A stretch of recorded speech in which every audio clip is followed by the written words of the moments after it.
Isn't that a little bit odd that that's inside the house? So they have the electric meter that you read on the inside of the house. Totally illegal, absolutely. There's no possible way that this was permitted. I'm sure of it now. And if they say that it was, they're lying.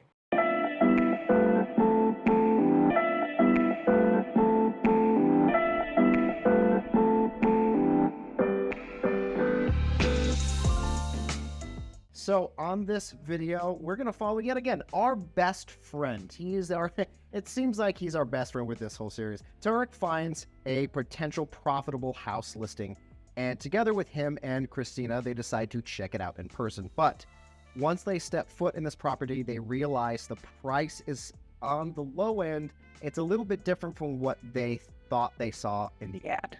All right, let's take a look. Doesn't look so hot. Oh, that looks bad. Look at the garage. Look at the gate. It's like falling off. This might be why they're asking $285,000. Yeah. The windows are newer, the roof looks decent, stucco's really ugly, needs landscaping, but there's already palm trees. There's no bright side to this one. It needs a full overhaul. Door's unlocked, garage is broken, okay. What? Graffiti inside a house. So I've actually seen, I used to buy houses at the foreclosure auction all the time, and I walked into one house, just had graffiti everywhere. And I'm not talking little graffiti like this. I mean like bright colors, bold block letters, things like that. This house I couldn't get into ahead of time. It's in a really nice neighborhood, but it took like 5 coats of paint to figure out how to get it to where I couldn't see all the graffiti. It was crazy. I probably should have like ripped down the sheetrock and put up new stuff. To do this kitchen's probably gonna cost us countertops, cabinets, appliances, probably around $10,000. But what is this? One thing to consider when you're watching some of these older shows or reruns on HGTV is that stuff doesn't cost like this anymore. $10,000 to do a kitchen like that, it's gonna cost me way more than 10 grand to do a kitchen like that. Oh my gosh. What? This used to be the back of the house. What do you mean? Right now, they're saying the house is under 900 square feet. With this back here, it's definitely over 900 square feet. So we need to make sure we check out if it's permitted.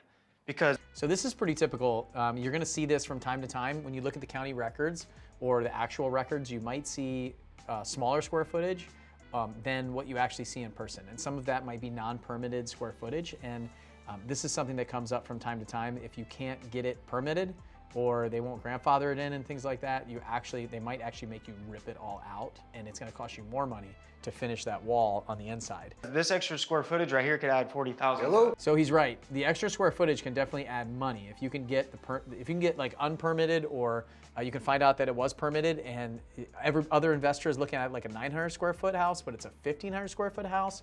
That can get you a lot more money on the back end because price per square foot is a real thing. People look at that number, run that number. I did this on another flip here in Nashville. I actually just bought a property. They had put some AC units and finished out an attic space, and I was able to get it added into the square footage. I did nothing to the house other than add that extra square footage, and then I resold it. I made $70K. It was an amazing deal, and sometimes that can be the only strategy that you need. That. Yes. Isn't that a little bit odd that that's inside the house? So they have the electric meter that you read on the inside of the house. Totally illegal, absolutely. There's no possible way that this was permitted. I'm sure of it now. And if they say that it was, they're lying. Because no way is a city or county going to allow the reading of the unit to be inside your house. This is an exterior panel that they come read the amount of electricity that you use so they can bill you. And while a lot of these things are digital now, they still need the backup and need to be able to lock you out if you have a problem. The back of the house, right here's Yeah, there's exterior stucco inside the house. It looks in decent shape. Drywall looks good. The windows are newer. Yeah, it's pretty good. It's slightly slanted right here, and then you have this whole issue going on back there. Right. But how much do you think we're looking at in just this area down here alone? Well, this is all minor. The electrical panel, they'll probably make us put outside. You're looking at about $4,000 to $5,000 just for that. It's a 3-bedroom house, so are they I'm glad they brought that up because I thought they were just going to kind of gloss over it. It's definitely going to cost money for them to move that panel outside, and $5 grand seems to be reasonable for that.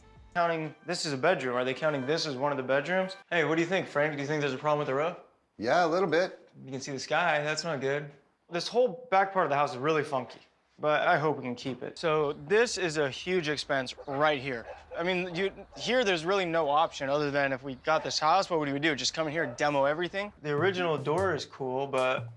They kind of went past some of that. I wasn't sure what they were talking about outside. I think that they're probably going to like knock down the awning, clean up the backyard. They made it sound like a really big deal. I'm not sure what was.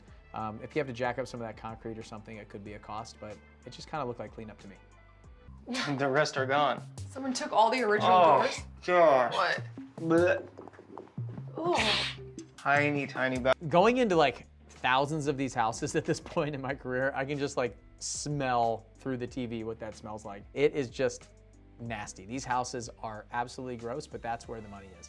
If you can get into these nasty, ugly houses, and it's not the fact that you're fixing up an ugly house. The ugly house doesn't get the seller to sell at a discount. It's actually the distress that the nasty house or situation puts onto the seller that wants them to trade their equity for ease and speed of transaction. Bathroom is the only one in the house other than the back one. What would it cost in there? I'd say about, what, Frank, 5,000-6,000? Yeah, about that. I would basically take everything and almost double it at this point, looking at the numbers. Maybe not the electrical panel, but that bathroom's probably gonna cost more like 10, and the kitchen's probably gonna cost more like 15 or 20. It's gonna be a risk because we don't have time to find out all this information, so we kind of need to buy it and hope that we can keep it. Well, you're gonna be looking at 40 either way. I mean, if we can get it done for $40,000, with or without the addition, we're safe. They're asking, what, $285,000, right? Mm-hmm. So we can come in $280,000, selling in the high threes. Based on those numbers, I think the property still makes sense to buy. All right. Want to do it? Yeah, let's make an offer. Hey, George, this is Tarek and Christina. We spoke earlier about your new listing in Santa Ana. Oh, hi, yes, how are you? Doing pretty good. Wanted to let you know we just got done walking the house with one of our project managers, and I know you guys are asking $285,000, but we wanted to talk to you about writing an offer for $280,000. Well, I actually already have an offer in at full price at $285,000. All right, so here's what we can do. We can go $290,000 purchase price, all cash, but that's it. So I like how he wanted to go in at 280, then they had a full price offer at 285, and without skipping a beat, he just went up 10K. So he's got the numbers probably written in his head. He understands what they are and where they can land. Again, this is probably a $60,000 to $70,000 renovation today. What they did was he talked about with or without the exterior extra square footage. So that extra square footage that may not be permitted, he said the numbers still work even without that. So if you can run them and the numbers work without that, then without getting an understanding of what it is and whether you can keep that extra square footage or not, you might be able to figure out that you can still buy it at the asking price. And then if you can add it on, if you can include that extra square footage, that's all profit to your bottom line in the end. We can't go $1 more. Okay, well, I think that might get the job done. So go ahead and submit that offer, and hopefully we can get this wrapped up. Perfect. I'll give you a call a little bit later and send the contracts over. Okay, so they bought it. Now they're going through the renovation costs and things like that. Let's see what they end up spending.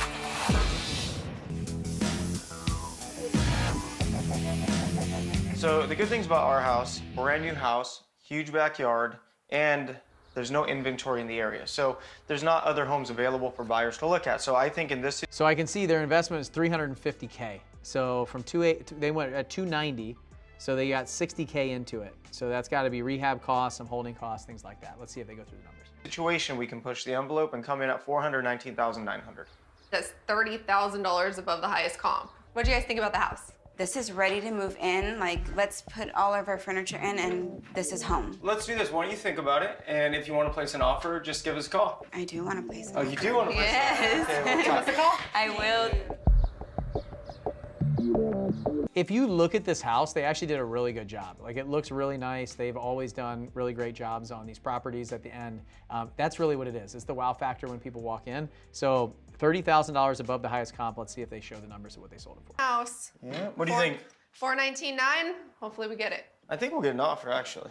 Okay, we don't see what the final numbers are, but I bet they sold it for pretty close. I remember watching this show over and over and over again when I was growing up as a new flipper, wannabe flipper. Don't expect that you're going to be able to sell your property for $30,000 over all the comps. I know that's what it seems like on TV, but it's just not the fact. It has been for the past few years, but moving into this market starting last summer, the summer of 2022 and on, we have been getting a lot tighter and it's been a more balanced market. If you guys like what we're doing here, subscribe, share this video with somebody who needs to see it. If you're watching HGTV, hopefully we're showing the real version of it, and the numbers are usually off, but there's a lot of really good tips on these shows, and I think they can really help you and get you going, get started, and get you excited about it. The next step, though, is to find an expert, find somebody who can walk alongside of you real time with what you're doing. And that's what I did. It allowed me to really grow a business and scale my business and scale my income. And I want to help you do the same thing. So I'll see you on the next one.